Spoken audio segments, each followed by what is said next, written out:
अस्सलाम वालेकुम। जापान से आरिफ का सलाम अर्ज़ है और उम्मीद है आप खैर खैरियत से होंगे। आज की वीडियो मेरी थोड़ी सी डिफरेंट है। वैसे आपको पता है मैं वीडियोस बनाता हूँ जापान कैसे आए, स्कॉलरशिप्स कितनी हैं, इनकम क्या है यहाँ पे। लेकिन आज की वीडियो में बहुत दर्द के साथ रात कराची में एक और नौजवान ब्लॉगर को जो है वो बिला वजह मार दिया गया, सिक्योरिटी गार्ड ने मारा है।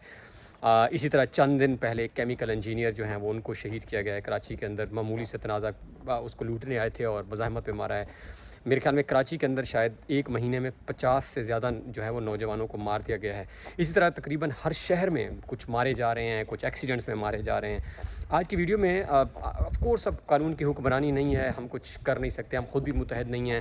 हुक्मरान जो हैं उनके बच्चे तो बाहर पल रहे हैं, उनको क्या लगे हम मरते हैं या जीते हैं।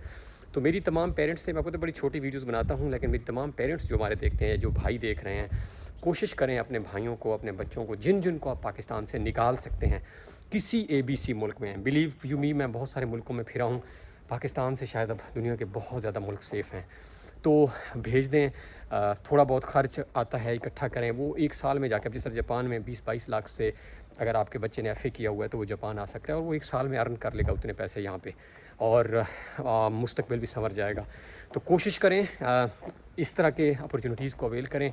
अगर आप ख़ुद नहीं आ सके तो अपने बच्चे वगैरह हैं उनको भेजें। यानी मैं नहीं चाहता कि इस तरह हमारे नौजवान जो है वो शहीद हो, इस तरह मरें जिस तरह मुझे लाशें उनकी नज़र आ रही हैं। बहुत दुख होता है।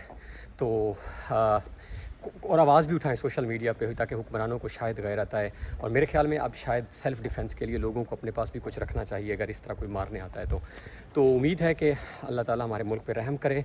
और जिस तरह मैंने आपको कहा, अगर आप निकल सकते हैं तो निकलें प्लीज़। अपना ख्याल रखें। अल्लाह हाफ़िज़।